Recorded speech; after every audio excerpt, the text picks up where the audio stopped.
नमस्कार मित्रांनो, स्वागत आहे तुमचं आपल्या चॅनलवर. मित्रांनो, आज आपण राज्य राखीव पोलीस बल गट क्रमांक 1 पुणे या वर्षीच्या प्रश्नपत्रिकेचे सविस्तर विश्लेषण पाहणार आहोत. या पेपरमध्ये गणिताचे प्रश्न कशा प्रकारचे आले होते, प्रश्नाची कठीण पातळी काय होती आणि सर्वात महत्त्वाचे म्हणजे हे प्रश्न कमी वेळेत आणि शॉर्टकट ट्रिक्स वापरून कसे सोडवायचे, हे आज आपण प्रत्यक्ष पाहणार आहोत. चला तर मग सुरुवात करूया. प्रश्न क्रमांक 19. एक्स वर्षानंतर मारियाचे वय वाय वर्ष होईल, तर तिचे 10 वर्षापूर्वीचे वय किती वर्ष होते. तर सुरुवातीला मारियाचे आजचे वय काढावे लागेल. मारियाचे आजचे वय एम. त्यानंतर त्याने काय सांगितलं, एक्स वर्षानंतर मारियाचे वय वाय होईल, म्हणजे आजचे वय एम आहे प्लस एक्स, तिचे वय किती होईल वाय. तर तिचे आजचे वय कसे झाले, M is equal to Y minus X. तर आता काय विचारले, तर तिचे 10 वर्षापूर्वीचे वय किती वर्ष होते. आता 10 वर्षापूर्वी म्हणजे काय करतोय आपण, एम मायनस 10 म्हणजेच Y minus x minus 10. Option क्रमांक बी आपलं उत्तर असेल. 10 वर्षापूर्वीचे वय काय होईल, वाय मायनस एक्स मायनस 10. पर्याय क्रमांक बी. प्रश्न क्रमांक 20. रिक्षावाल्या काकांना मला 7 रुपये सुट्टे द्यायचे होते. माझ्याकडे रुपये 1, रुपये 2 व रुपये 5 ची पुरेशी नाणी होती, तर ते 7 रुपये किती प्रकारे देता येतील असं त्यांना विचारलं. अशा वेळी काय करायचं, आता हे 5 रुपये, हे 2 रुपये आणि हे काय आहेत, नाणी आहेत. तर पहिलं कॉम्बिनेशन काय करूया आपण, 5चे 1 नाणे, 5ची मोठी पॉसिबिलिटी घेऊया आणि 2चं किती नाणं घेता येईल आपल्याला, जेणेकरून इथं 7 उत्तर येईल. 2 रुपयाचं 5 आणि 2 7, 1 नाणं, किती होणार मग, 7 रुपये होणार. त्यानंतर 1 रुपयाची आपल्याला 5चं 1 घेतल्यावर 1 रुपयाची किती घ्यावी लागणार, 2 नाणी घ्यावी लागणार, बरोबर, 2. म्हणजे हे 5 आणि हे 2 7 होईल. 5ची 0 नाणी, 5ची 0 नाणी. आता 2ची किती नाणी घेऊया, 2ची 2 नाणी म्हणजे किती होणार, 2ची 2 नाणी 4 झाले, 4, 5, 6, 7 म्हणजे 3ची 1ची 3 नाणी म्हणजे 2 आणि 3, 7 रुपये होतात. 1 नाणं घेतलं आपण म्हणजे किती झाले, 2 रुपये झाले. 2 आणि 1चे 5 नाणं घेऊया म्हणजे किती होणार, 7 रुपये झाले. पुन्हा 2 रुपयाची 3 नाणी म्हणजे किती झाले, 6 झाले, अधिक 1 रुपयाचं 1 नाणं, हे 6 आणि हे 1 किती होणार आहे, 7. ही एक पॉसिबिलिटी होईल. लास्टची कंडिशन काय राहिली, 1चे 7 नाणी आपण घेऊ शकतो. 1 रुपयाची 7 नाणी करून पण 7 रुपये देऊ शकतो. म्हणजे असे टोटल 6 प्रकारे आपण पैसे तो रिक्षावाल्यांना देऊ शकतो. 6 प्रकारे. ऑप्शन क्रमांक ए आपलं उत्तर असेल. पहिल्या 45 नैसर्गिक संख्यांची बेरीज काय आहे. तर फॉर्म्युला आपण यूज करतो, n+1 डिवाइड 2. n किती दिलेलं आहे, 45. 45 अधिक 1 भागिले 2. काय उत्तर येईल, 45 गुणिले 46 भागिले 2. 45 गुणिले 23 आपलं उत्तर असेल 1035. पर्याय क्रमांक ए आपलं उत्तर असेल. आता यामध्ये ही जी संख्या दिलेली आहे, यामध्ये 7च्या स्थानिक मूल्यात आणि दर्शनी मूल्यात किती फरक आहे. आता 7ची स्थानिक व्हॅल्यू काय आहे, स्थानिक किंमत आहे. आता हा नंबर पहिला लिहून घेऊया, 32675149 आणि 7 नंतर किती अंक आहेत, 1 2 3 4, 1 2 3 4 शून्य वाढवल्या, ही असणार आहे 7ची स्थानिक किंमत. किती आली, 70,000. आणि दर्शनी किंमत किती येणार, 7ची दर्शनी किंमत येणार 7च.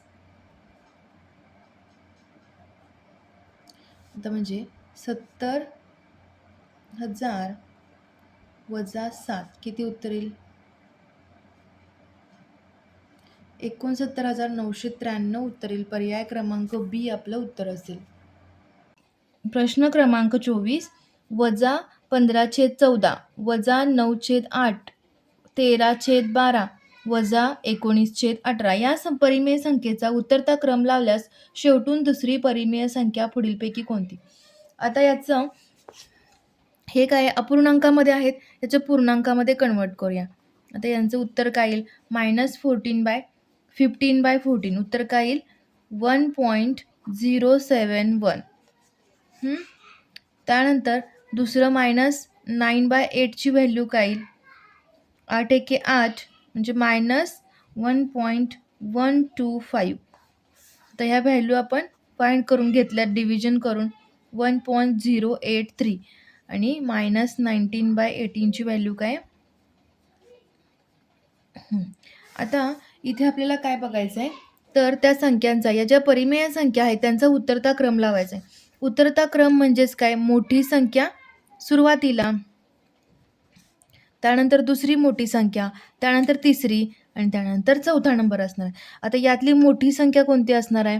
मोठी संख्या असणार आहे ही जी असणार आहे ती मोठी संख्या असणार आहे, कारण ही एकच संख्या आहे ज्याला निगेटिव्ह साईन नाही, बाकीचे सगळ्यांना निगेटिव्ह साईन आहे. त्यामुळे 13/12 ही मोठी संख्या असणार आहे.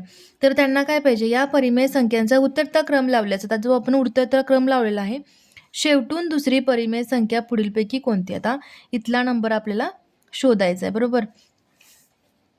आता यामध्ये कंपॅरिझन करूया. आता -1.071 -1.125 आणि -1.055 यामध्ये मायनस साईन जर आपण बाजूला ठेवलं, तर यामध्ये मोठा नंबर कोणता आहे? 1.0, 1.1, 1.0. 1.1 हा नंबर मोठा आहे, 1.125. म्हणून पण मायनस साईन असल्यामुळं तो तिन्हीमध्ये लहान नंबर होणार आहे. तो नंबर कोणता येईल? 1.125 म्हणजेच काय? -9/8. आता या दोन्हीमध्ये मोठा नंबर कोणता आहे? या दोन्हीमध्ये मोठा नंबर कोणता आहे? तर मायनस जर आपण बघितलं नाही तर मोठा नंबर कोणता आहे? मोठा आहे, म्हणजेच तो काय येणार? इथे येणार 1.071 -15/14. बरोबर. म्हणजे हा झाला, इथे कोणता असणार आहे? -19/18. तर याने काय सांगितलं? या परिमेय संख्यांचा उतरता क्रम लावल्यास शेवटून दुसरी परिमेय संख्या पुढीलपैकी कोणती? म्हणजे आपलं उत्तर असेल -15/14 हा आपला नंबर असेल. पर्याय क्रमांक बी आपलं उत्तर असेल. प्रश्न क्रमांक 25. जर 144 गुणिले 81 किती आहे? 11,664. तर √116.64 भागिले √0.0144 बरोबर किती? आता हा जो आहे तो आपण कसा लिहू शकतोय?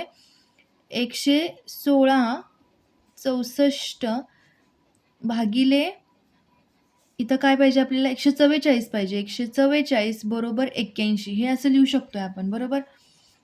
याची जी व्हॅल्यू येणार आहे ती काय येणार आहे? 81 येणार आहे. आता आपण आपल्याला काय दिलेलं आहे? 116.64 डिवाइड 0.0144 ची व्हॅल्यू किती असं विचारलं.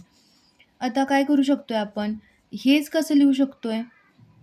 √116.64 गुणिले 10⁻² लिहू शकतोय, कारण -2 केल्यानंतर 1, 2 घरे आपण डाव्या साईडला जात असतो, त्यामुळे 10⁻² करूया. आणि हेच कसं लिहूया? 0.144 इंटू 10⁻⁻4. काही नाही, फक्त काय केलं आहे? 10⁻² पॉवरमध्ये आपण याचं कन्व्हर्जन करून घेतलेलं आहे. तर आपल्याला याची जी व्हॅल्यू आहे ती आपल्याकडे आहे, बरोबर. किती आहे? 81 आहे.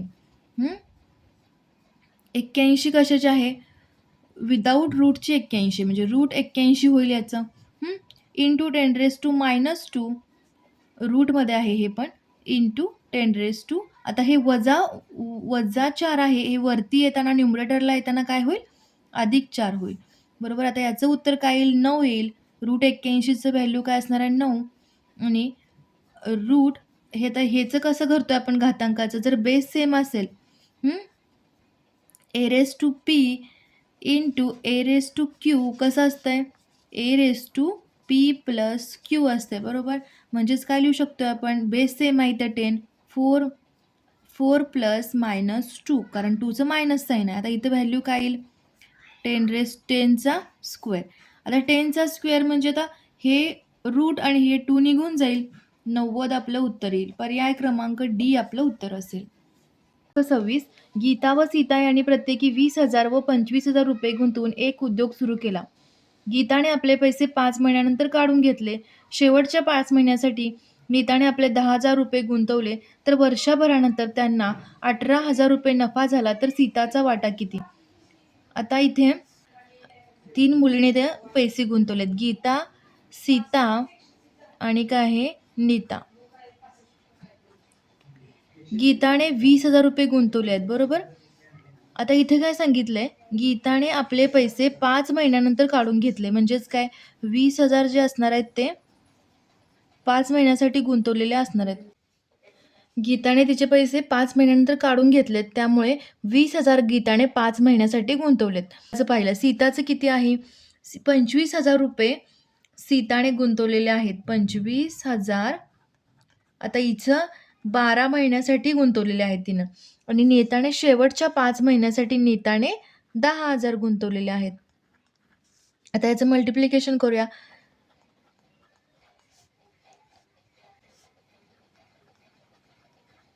आता या 4 शून्य निघून गेल्या, या 4 शून्य निघून गेले आणि ह्या 4 शून्य. मग राहिलं काय?